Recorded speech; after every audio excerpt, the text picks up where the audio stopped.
প্রায় ঘড়িতে 5টা বাজতে চলেছে।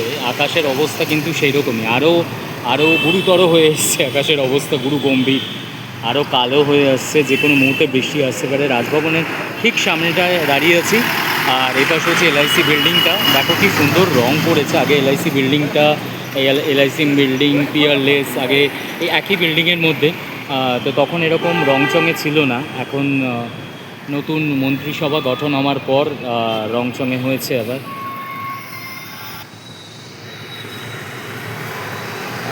রাস্তা ক্রস করবো বলে দাঁড়ালাম, বাট ভাইয়ের ফোন এলো বলে আমি আর ক্রস করতে পারলাম না।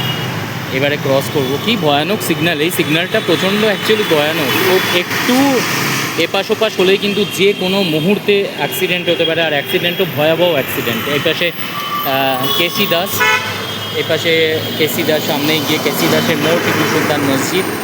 আর এপাশ দিয়ে যাব আমি ডালহৌসির দিকে। ডালহৌসি মানে যেটা হচ্ছে মহাকরণ মেট্রোতে উঠবো, হাওড়ায় নামবো। কারণ হাওড়াতে একটা ছোট্ট ব্লগিং আছে তোমাদের জন্যই। হাওড়া ব্রিজের ওপরে বহুদিন ব্লগ করি না, তো সেই জায়গাটা ব্লগিং করবো। দেখো, এক পাশের গাড়ি স্টপ হলো, আরেক পাশ দিয়ে গাড়ি আসা আরম্ভ হলো। আর সেটা শুধু গাড়িটা সোজা নয়, এ পাশ দিয়েও যাচ্ছে। তো খুব ভেবে চিনতে পার হতে হবে। আগে পার হয়ে নিই।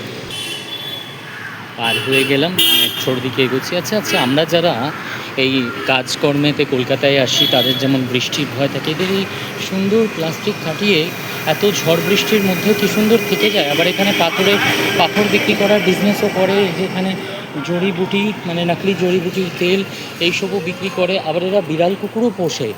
হ্যাঁ, মানে এই যে এইরকমভাবে সমস্ত বড় বড় বিল্ডিংয়ের সামনেটা এরকম প্লাস্টিক খাটিয়ে তার মধ্যে তারা থাকে। এই যে কী সুন্দর হাজব্যান্ড ওয়াইফ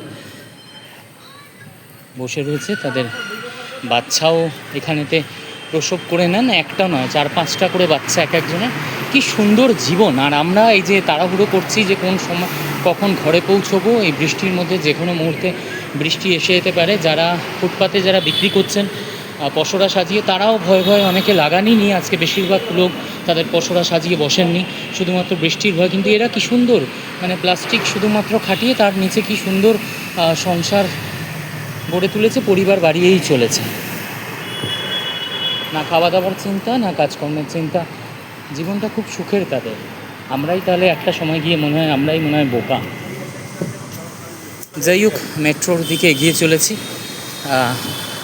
আগে মেট্রোয় উঠি, মেট্রোয় উঠলেই বাস 5 মিনিটের মধ্যেই হাওড়ায় নেমে যাব।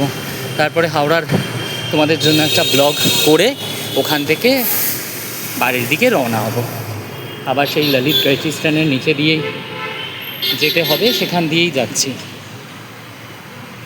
যখন এখানে খোসলা এখানে হচ্ছে দ্য গ্রেট ইস্টার্ন মানে হচ্ছে ললিত গ্রেট ইস্টার্ন, যেখানে আমাদের ইলেকট্রনিক্সের জিনিস বিক্রি হয়। আমাদের ঘরের বহু জিনিস, বেশিরভাগই জিনিস, সবটাই জিনিস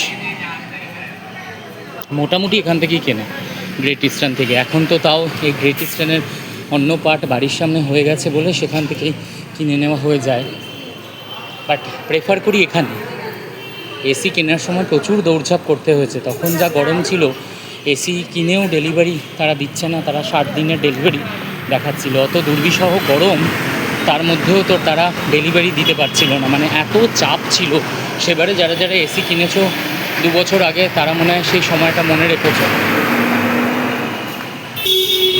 হঠাৎ করে ভাইয়ের সঙ্গে দেখা, ভাই এইমাত্র ফোন করেছিল, ও এই পাশ দিয়েই আসছিল, কারণ ও কালকে থাকবে না, চলে যাচ্ছে জামশেদপুর আর ওখানে আসানসোল।